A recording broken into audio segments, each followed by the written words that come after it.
Happy Tuesday. Tonight, or today rather, what I've got for you is there was a March Mammal Madness that happened last night, so the results are in for today. As I told you about in the webcast yesterday, my sloth bear is out. In fact, I think the only two that are still left right now as far as people in our class chose is the hyena and the gorilla. So we'll have to see who ends up being the final winner. But check out that March Mammal Madness. I've got CNN 10 on here, and then I've got a little bit of like trivia, little brain teasers. I think it is a parrot that I've got on there. It's like to find the hidden images. So check those out. Reminder with these moments with Maratik. Check out this first chunk of the video, but then the end part, if you're like, I don't want to, I'm good with that, that's fine.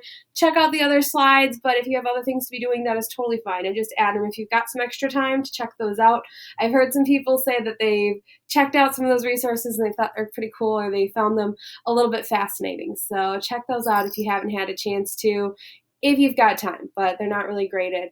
Something I did mention yesterday, but I wanted to mention again today. So something just between all of the core 8th grade teachers. So that's math, science, history, and English. On Monday, Wednesday, Friday, you should be expecting to possibly be getting something from like your math and English teachers, and on Tuesdays and Thursdays from your science and history teachers. So today is Tuesday, so you should have something from me on Google Classroom, so check that out. I think it's, well, not I think, it is the the Monsters versus Myth. You get to create your own animal. That was supposed to be for yesterday, but we moved to that, and that's fine because really we want to make sure you're keeping up with everything, especially math and English. So in that spirit, I wanted to keep it pretty quick today. I do have a little quick skill for you. And the little quick skill I've got for you is if you are someone, I know a certain brother of mine is still working on the skill, though he's gotten a lot better, so I gotta give him some credit. But going through and sorting your laundry. Do you know how to sort your laundry? Do your parents ever say, go sort your laundry, and then they go through it and they're like, you didn't sort the laundry very well? My mom does. I still go home and sometimes she's like, you didn't sort it correctly. Now, there's a few ways to go about it. I'm doing some laundry, so I thought I'd make use of this at this time. So kind of where I start. Here is the load of laundry. No judging. Yes, it's a lot of like athletic wear because I've been home pretty much all the time. First things first. Look for anything that is white. If it is all white, like this is one of my drying towels, like a dish towel, those go in their own category. You do not want whites to be, you don't want anything to happen to the whites. You don't want any bleeding, no red socks, no nothing. Whites all go together. Even if you're not going to put bleach in, whites are by themselves. Now, there's two ways you could go about sorting these. Now, if I'm at home, if I'm with my mom, she expects that I'm going to go through and put my like lighter colors, so something like this and this. I've got one like this. Anything that's a lighter color, she's going to want in one load. And then things that are of darker colors, so more of this stuff, would go in another load because you can put different, like you want to wash darks usually in cold, where colors can be in a little bit warmer water.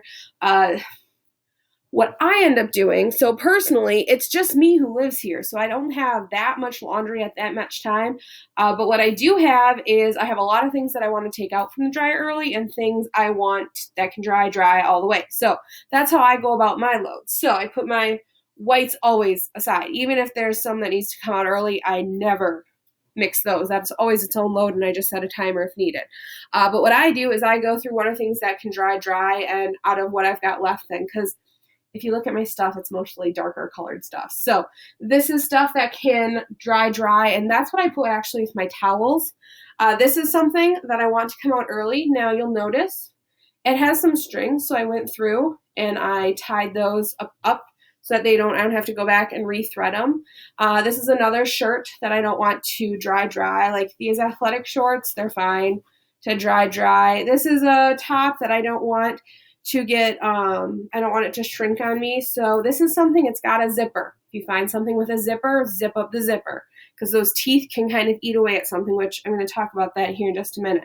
I want this one taken out early, or what I do then is I just set the timer for the setting on my dryer for just 20 minutes instead of the full cycle. Ingenious, I know. This is a top that one's fine, just dry. If you're looking and it says Edgerton, it's like class of 2013. It's my brother's hand-me-ups. which works out just fine for me, especially for shirts that I'm just like hanging around the house or whatever. Now, I left this one for last. It's one of my dresses, and you can see it's kind of got like eyelets on it. Now, okay, obviously I left certain pieces of my laundry out of this shot for good reason, if you get my drift. But this one is a really good example because it's got these eyelets. So if you have something, some undergarments that are lacier, or if you've got something like a swimsuit that you're putting in your wash, you're going to want to put it in some sort of a bag. Now this one is looks like this is my bigger of my two bags. I do have another one. Do one of two things. Either like this dress, because it's lacy, or I don't want it to get caught on zippers. Either find a bag. You can usually get these garment bags like at like the dollar store. I probably want a bigger one, honestly, for this one. This one I use for other specific undergarments. Or remember how I said this had a zipper? These should not go in the same load unless this dress is in something that's going to protect it a little bit. On that note, I don't wear much for jeans, but it's a good thing to say. If you've got jeans in a load, yeah, same thing. You don't want jeans with something that's really delicate, or if you just have something else that's a really light material, like these athletic pants that I'm wearing, these yoga pants, these probably, they're thick enough that they'd be fine, but if you've got something that's very thin or flimsy, or you just don't want it to get snagged, don't put it with your jeans. So think about if there's zippers or if there's buttons, button them up, zipper them up if you need to, and then just be cautious about that. Ask your parents. They probably have a slightly different way that they think things should be. The whole point in sorting laundry is just so that you don't have things bleeding and ruining other things, because you want to be able to wear it over and over. That's why you're washing it. So, a little bit of a fun fact. Maybe you learned something. Maybe you already knew this. And maybe if you're like me, I'm 27. I go home, and my mom still finds a few things that are in the wrong load. But at least now you've got a little bit of a guide.